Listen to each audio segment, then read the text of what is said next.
여러분 안녕하세요. 부동산 북두칠성 김하연쌤입니다. 민법 달고나 판례 특강을 시작하겠습니다. 학습 자료는 네이버 밴드 올려드리고 있습니다. 시작 전에 구독, 좋아요 꼭 누르고 시작해주세요. 이 시간은 달고나 제8강입니다. 이제 계약법 하고 있죠? 계약법 9번입니다. 제3자를 위한 계약입니다. 갑에게 X가 있는데 을과 3억의 매매계약 체결합니다. 갑이 요청했죠. 제가 소유권 넘겨드리면 매매대금은 병에게 주세요라고 요청하니까 을이 알았다고 승낙해서 병을 위한 계약을 갑과 을이 체결했습니다. 그때 처음에 갑이 요청해서 갑이 요약자가 되고 을이 승낙해서 낙약자, 병이 수익자가 되죠. 여기서 누가 병에게 돈을 줘야 됩니까? 을이죠. 을이 돈줄 채무자, 갑이 채권자, 병이 제3자가 됩니다. 이제 갑과 을 관계가 기본 관계, 기본이라 보상 관계죠. 이게 제3자를 위한 계약입니다. 한편 갑과 병도 뭔가 있겠죠. 이들 관계 대가 관계입니다.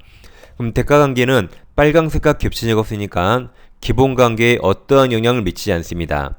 따라서 대가 관계가 무효가 되거나 취소가 되더라도 갑과 을은 매매계약 지켜야 됩니다. 그래서 갑은 을에게 소유권 넘겨야 되고 을도 병에게 돈 줘야 됩니다. 따라서 갑과 병 대가 관계가 무효 취소가 되더라도 을은 병에게 돈 못 주겠다고 대항할 수 없습니다. 돈 줘야 돼요. 갑도 소유권 넘겨야 된다. 한편 기본관계 생긴 사유로는 을은 병에게 대항할 수 있습니다. 즉 매매계약이 무효 취소가 되면 을이 병에게 돈 못 주겠다고 대항할 수 있고, 한편 병이 을에게 돈 내라 그러면 을은 이럽니다. 제가 안 주는 게 아니라 매매계약이 동시행관계니까 갑이 아직 나에게 소유권 넘기지 않으면 아직은 돈 못 줘라고 대항할 수 있다. 그래서 파란색과 빨간색 잘 비교하세요. 그래서 이제 오른쪽 벽에 낙약자는 요약자와 수익자, 파란색이죠? 사유 법률관계에 의한 항변으로, 즉 파란색 대가관계에 의한 항변으로 수익자에게 대항하지 못하고, 그 다음 잘 보세요. 요약자도 대가관계 부존재나 효력의 상실을 이유로 자신이 갑이죠. 요약자, 갑이 기본관계에 의해서 낙약자 을에게 부담하는 채무이행 거부할 수 없다. 그 말이 대가관계가 부존재하더라도 약속 지키란 말이죠.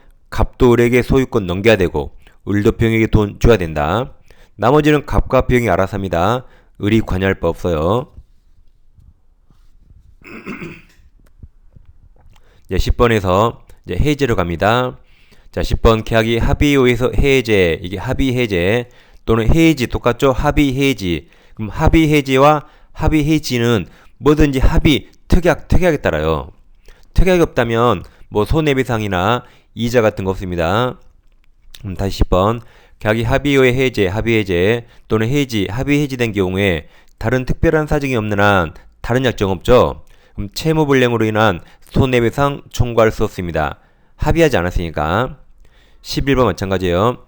당사사에 약정 특약이 없는 이상 합의 해지로 인하여 반환을 금전해 그 받은 날로부터 이자 가할 의무가 없습니다. 12번 계약의 합의 해제에 있어서도 민법 548조 계약 해제, 이게 법정 해제죠.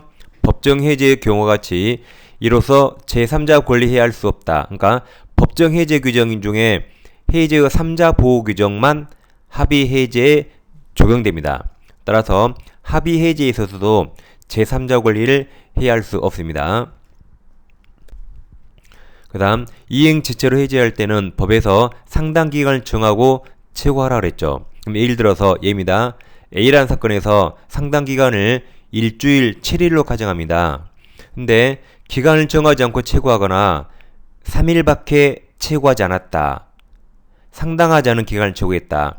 그럼 이 최고는 효력이 있어요, 없어요? 효력이 있습니다. 그러니까 우리가 외웠잖아요. 기간 정해야 한다. 무조건 틀려요. 상당한 기간이 7일이더라도 기간 안 정해도 최고 유효. 3일밖에 안 해도 유효입니다. 유효. 단 이제 7일 지나야 해제권이 생깁니다. 그러니까 상대방에게 불리하지 않죠. 따라서 외우세요. 기간 정해야 한다. 무조건 틀렸습니다. 다음 14, 15입니다. 이제 갑에게 X부동산 있는데 이걸 매매계약 체결하면 매도인은 소유권 예전 의무가 있고 매수인은 돈 줄 의무가 있고, 이건 동시행 관계죠. 근데 갑이 다짜고자 나 죽어도 소유권 못 넘겨라고 이행거절의사를 명백히 표시합니다. 이때는 을은 최고가 의미 있나요? 최고가 의미가 없죠. 그래서 최고 없이, 그리고 아직 이행기가 한 달 남았어요. 그럼 한 달 지나도 갑 태도가 변하지 않습니다. 그래서 이행기 기다릴 필요 없이, 또는 이행기 전이라도. 다음 갑이 소유권을 안 넘기죠. 그럼 을은 동시행관계에 있는 매매대금을 지급해야 됩니까? 돈 보유주 해제요? 그럴 필요 없죠. 자기 채무나 반대 채무 이행 제공 없이 한마디로 즉시 해제할 수 있다. 똑같은 게 이행불능입니다. 갑소유 별장을 을과 매매계약 체결하고, 그럼 갑은 소유권 넘길 의무, 매수인은 돈 줄 의무가 있는데 별장이 후발적 소실됐어요. 갑의 기책 사유로. 이게 이행불능입니다. 그럼 똑같아. 이제 을은 채고 없이 이행기가 한 달 남았으면, 한 달 지나면 별장이 살아납니까? 그렇지 않죠. 이행기 기다릴 필요 없이. 그 다음 소유권을 갑이 못 넘기죠. 그럼 을은 동시행관계에 있는 매매대금을 보여줍니까? 그럴 필요 없죠. 자기 채무나 반대 채무 이행 제공 없이 한마디로 즉시 해제할 수 있다. 그래서 왼쪽 오른쪽 결과가 똑같습니다. 다음 16번 과실상계 나왔죠. 그럼 과실상계는 어떨 때 적용되죠? 손해배상. 그러니까 교통사고에서 과실 6대4, 7대3 왜 나눠요? 손해배상. 따라서 과실상계는 표현대리에 적용되지 않아요.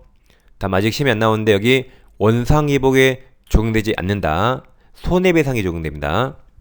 그럼 16번 과실상계는 본래 채무불이행 또는 불법행위로 인한 동그라미쳐요. 손해배상 동그라미 책임에 대하여 인정되는 것이고, 매매계약이 해지되어서 원상회복 동그라미쳐요.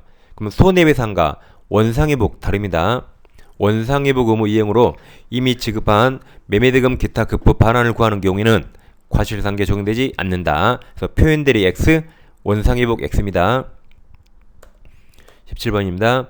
이제 갑토지를 을과 매매했는데 매수인이 돈 안 줍니다. 갑도 을에게 소유권 등기 넘기지 않겠죠?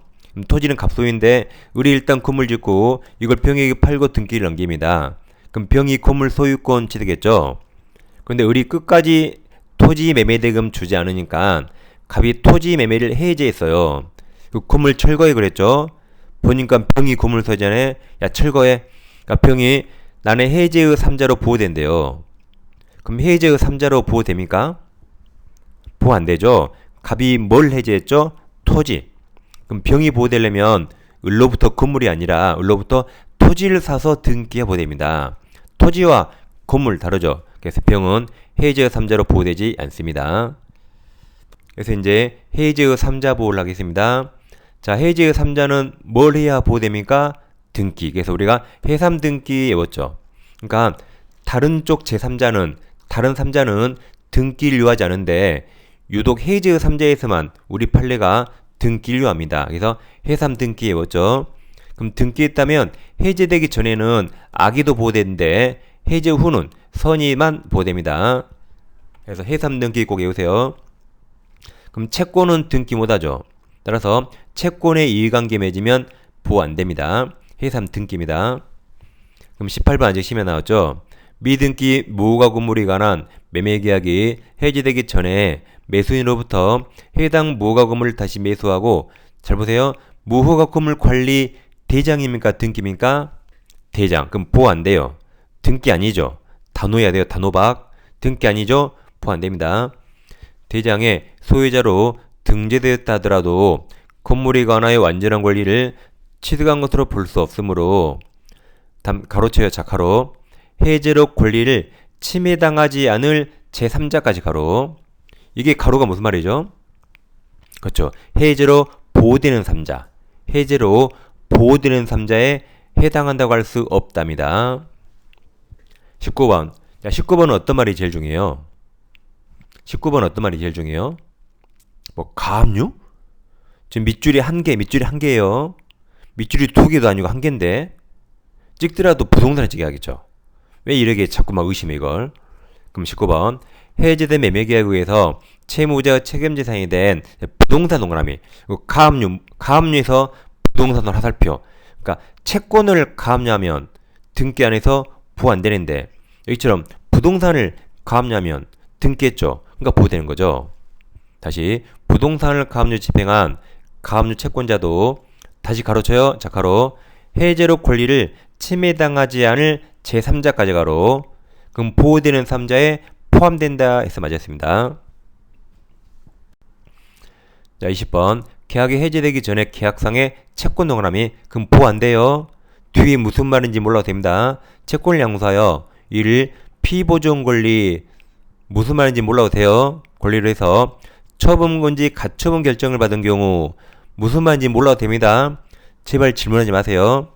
다음 그 채권자는 민법 548조 1항 단서조정에 가로칩니다. 가로 해제의 소고표가 미치지 아니하는 제3자까지 가로. 이게 무슨 말이죠? 그렇죠. 해제로 보호되는 3자.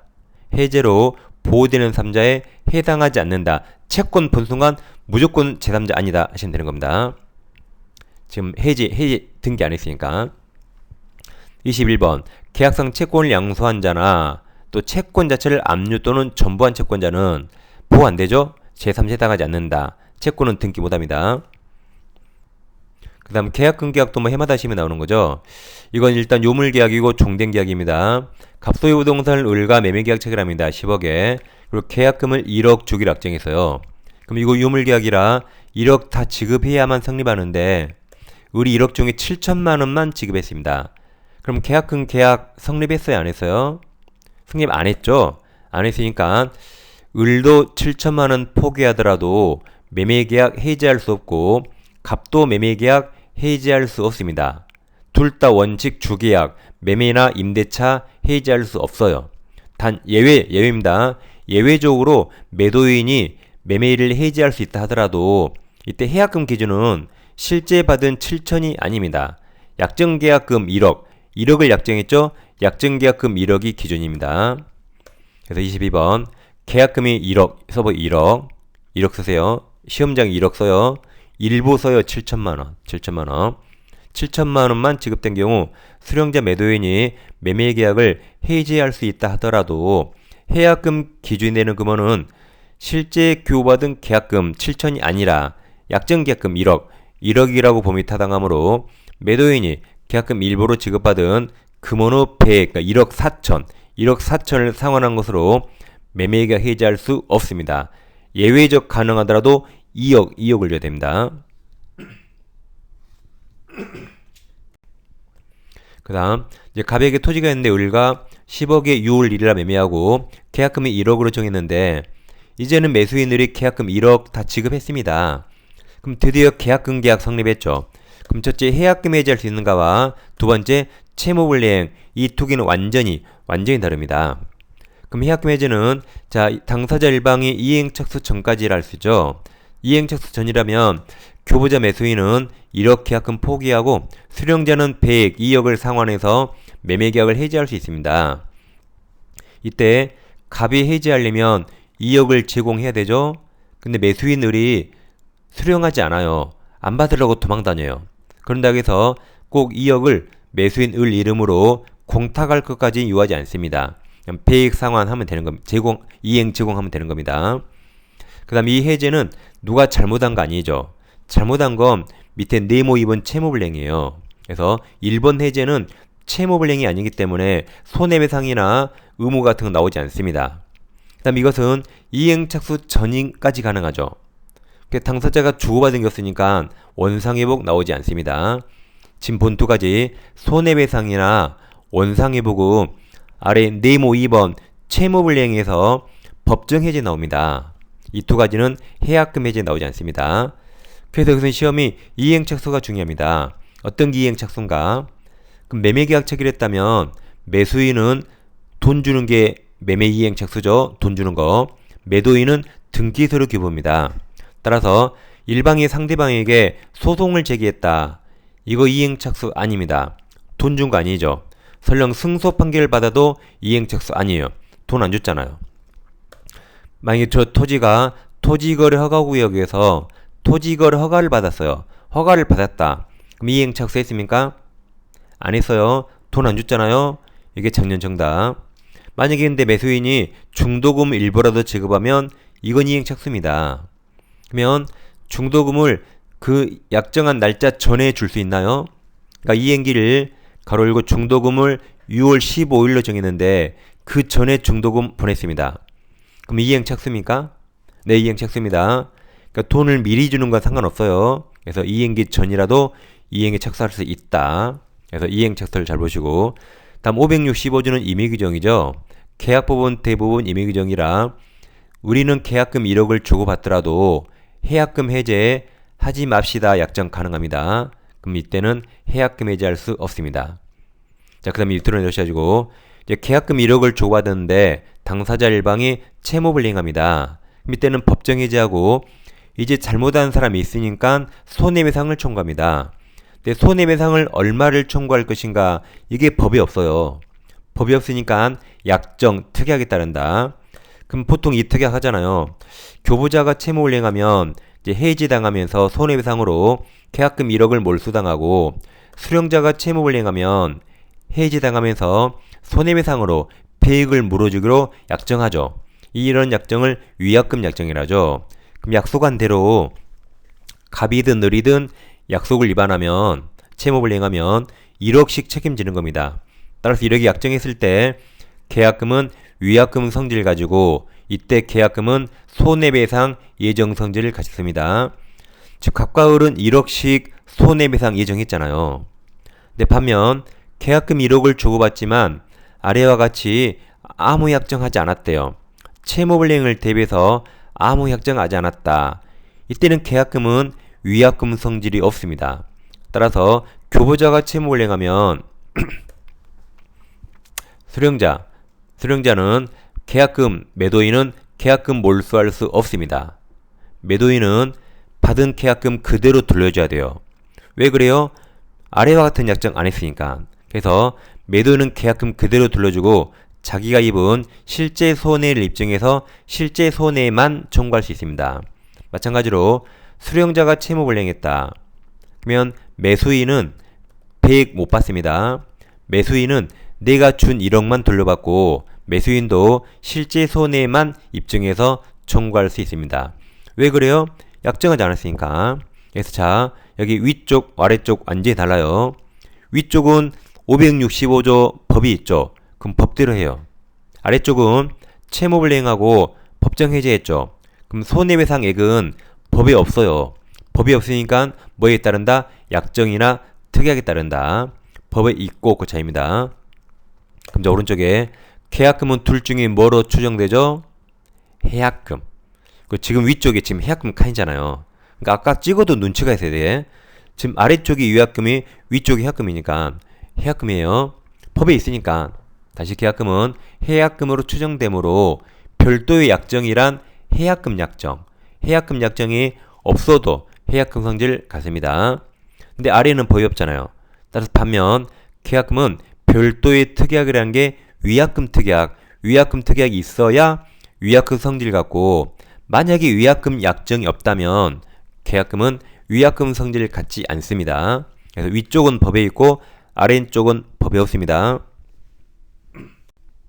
26번 이제 매도인 담보 책임에서 권리하자가 총 5개 있습니다. 첫째, 전부 타인 권리 매매. 둘째, 일부 타인 권리 매매. 셋째, 저당권 전세권이 실행 행사됐다. 경매 나왔다. 그 다음에 수량무적 일부멸실. 그 다음에 뭐 용의물권 등등 제한물권이 있어서 부동산 사용이 불편하다. 이 5개가 있는데 이 중에서 악의 매수인도 인정되는 게 있습니다. 전부 타인 권리 해제, 일부 타인 권리 대금감액. 다음 저당권 전세권이 행사됐다. 경매 나왔죠. 상황이 제일 심각해서 해제와 손해배상 뭐든지 할 수 있다. 그래서 악에도 가능한 걸 전해, 일감, 실손해 외웠죠? 전해, 일감, 실손해 외웠어요. 이건 악에도 할 수 있다. 그럼 빨강색 전해, 일감, 실손해가 아니면 나머지 무조건 선의 매수인만 행사할 수 있다. 그럼 제일 아래 2개는 빨강색이 아예 없네요. 여기 무조건 누구만? 선의만 할 수 있다. 다음 행사기간은 선의 매수인은 뭘 알아야겠죠? 안날부터 1년이고 악의 매수인은 알았죠. 안날이 계약한 날 알았단 말이죠. 그때부터 1년입니다. 그 다음 오른쪽 200에 갑소유 부동산에 우리 가등기랍니다. 근데 병이 샀어요. 그럼 병은 누구에게 샀죠? 갑이 소유자죠. 그럼 병은 가등기 알고 샀죠. 그러니까 병은 당연히 악입니다. 가등기 알고 샀어요. 근데 병은 가등기가 있는데 그걸 왜 샀을까요? 미쳤으니까. 아니 가등기 있는 걸 사면 어떻게 합니까? 미쳤으니까. 그러니까 갑이 그랬겠죠. 갑이 제가 가등기를 책임지고 없앨 테니까 저 믿고 사세요. 그러니까 이 미친 병이 믿고 산 겁니다. 없애기는커녕 을이 번등해버립니다. 번등기하면 순위가 2번으로 소급해서 중간에 있는 3번 중간 처분은 직구말소 돼버립니다. 그래서 병이 소유권 뺏겠습니다. 그럼 이때 병은 갑에게 매도인 담보 책임 물어야겠죠? 근데 왼쪽 5개 1, 2, 3, 4, 5 중에 가등기로 소유권 뺏긴 게 1, 2, 3, 4, 5 없습니다. 유사한 걸 찾아야겠는데 그나마 1번과 3번 유사해요. 1번, 3번. 1번 전무타인 권리, 2번 저당권 실행. 그럼 차이점이 뭐죠? 악이었을 때 악이 1번 전무타인 권리는 손해배상이 없는데 3번 저당권 실행은 손해배상이 있죠. 이 차이입니다. 해지는 똑같으니까. 근데 우리 판례가 이 3번을 유추해요. 576조. 그러면 저당권이 경무에 나온 미친놈이나 오른쪽에 가등기로 뺏긴 병 미친놈이나 둘이 미친놈 똑같다 그래서 3번을 유추해서 악의 병도 손해배상 청구할 수 있습니다. 그래서 밑에 가등기 가로 열고 또는 가압류 똑같아요. 아니 가등기나 가압류 있는 거 사면 됩니까? 미쳤잖아요. 똑같아요. 다시 박스. 가등기 또는 가압류 목적이 된 부동산을 매수한 사람이 그 뒤 가등기 기한 본등기가 경영됨으로써 그 부동산 소유권을 상실하게 된 때에는 에라 잘해버렸다. 미친놈들. 다음 매매 목적 부동산 설정된 저당권 행사로 인하여 매수인이 취득한 소유권을 상실한 경우와 미친 게 유사하므로 미쳤으므로 이와 같은 경우 민법 576조 소정의 담보 책임을 진다고 보니 상당하다. 따라서 악의도 뭐 할 수 있다? 손해배상 청구도 가능합니다. 다음 27번. 자, 일부 타인권 매매입니다. 자, 하단에 갑소유 부동산을 토지를 200평이 있는데 평당 100만원에서 2억에 매매했습니다. 이러겠는데 알고 보니까 200평 중에 20평이 제3자 A소유입니다. 그러니까 갑소유는 180평, 20평이 A소유. 그럼 갑은 어떻게 하면 되죠? 갑은 A에게 20평을 돈 주고 사서 을에게 200평 다 넘겨주면 됩니다. 근데 A가 20평 절대 안 판대요. 절대 안 파니까 갑은 을에게 180평만 이전 가능하고 20평은 이전 불가능합니다. 근데 매수인들이 처음부터 20평이 A 소유임을 몰랐거나 알았거나 둘 중 하나겠죠. 그럼 만약에 우리 선이라면 지금 현재 180평만 취득할 수 있죠.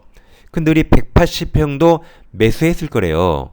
그러더라도 20평은 가격 2천만원 가격 깎아야겠죠. 그래서 2천만원 대금 감액 청구하고 손해배상 청구할 수 있어요. 근데 을은 180평 필요 없어요. 나는 꼭 200평이 필요하다. 180평을 매수 안 했을 거래요. 그럼 당연히 계약 전부 깨고 전부 해지하고 손해배상 청구할 수 있습니다. 한편 을이 악이에요. 악이더라도 어차피 최종적으로 20평 받을 수 없게 됐죠. 그럼 대금 감액 청구하겠죠. 그래서 악이라도 대금 감액 청구할 수 있다. 그래서 아까 전에 1감. 그럼 여기서 우리 선의일 때, 자, 선의는 행사 기간이 안날 1년 그랬죠. 선의 안날 1년. 그럼 이때 안날이 무슨 말일까요? 아직 심이 안 나오는데, 자, 1번, 2번 둘 중 뭘까요? 1번, 2번.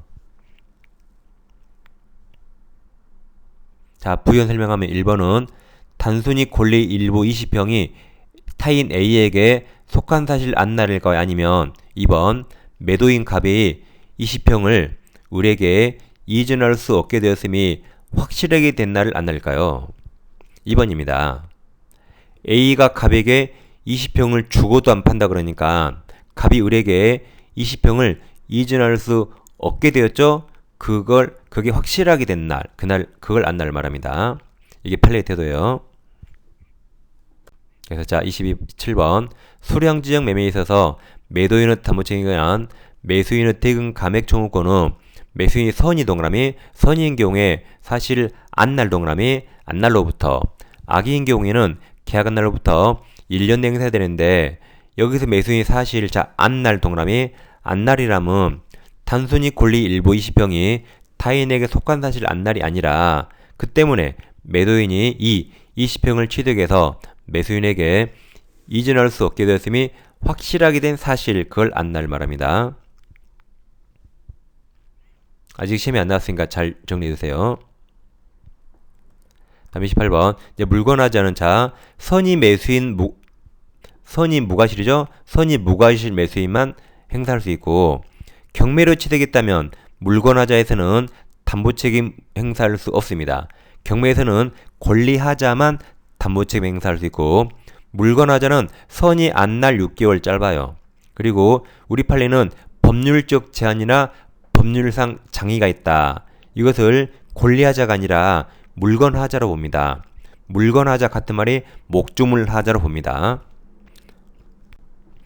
다음 이제 임대차에서 622조가 있어요. 자, 1항이 건물 소유를 목적으로 한 토지죠. 토지 임대차는 이를 등기하면 대항력이 생기죠. 등기하지 아니한 경우에도 임차인이 그 지상 건물을 등기한데 제3자에 대해서 임대차가 토지죠. 토지 임대차 효력이 생긴다. 이게 제3자에 대해서 효력이 생긴다가 이게 대항력입니다. 즉 예를 들어서 갑소유 토지를 우리 건물 지을 목적으로 20년 임대차에서요. 그리고 건물 지으면 자, 임대차는 등기하지 않아서 현재 대항력 없습니다. 여기서 갑이 병에게 토지를 팔고 등기하면 자, 소유자가 병으로 바뀌었죠. 그럼 병이 우리에게 철거 청구할 수 있어요. 그럼 우리는 철거해야 됩니다. 왜냐하면 20년을 갑에게만 행사할 수 있고 20년을 제3자에게 대항할 수 없잖아요. 그래서 우리는 철거해야 됩니다. 그럼 만약에 건물이 철거되면 사회경제적 낭비입니다.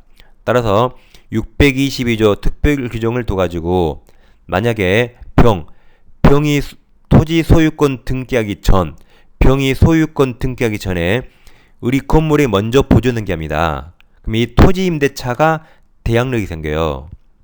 그럼 대항력 생겼죠? 그 다음에 병이 토지 소유권 등기했다면 이 20년을 병에게 대항할 수 있기 때문에 병은 철거 청구 못하게 막아주는 겁니다. 자, 그러면 병 소유권 등기보다 우리 건물 보존 등기를 먼저 해야 돼요.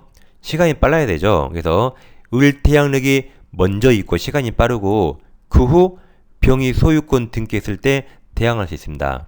만약에 병이 토지 물권, 토지 소유권 등기를 먼저 하고 우리 건물 보존 등기 나중에 하면 그때는 대항할 수 없어요. 시간이 더 빨라야 됩니다. 네, 30번. 자, 비용은 필요비 유익비 임의 규정이죠. 비용은 상한 청구에 관한 규정은 임의 규정이므로 임차인의 비용은 상한 청구에 관한 민법 규정과 당사자가 다른 약정한 경우, 즉 비용 청구권 폐지 약정한 경우 그 약정이 임차인에게 불리하더라도 유효합니다. 임의 규정이니까.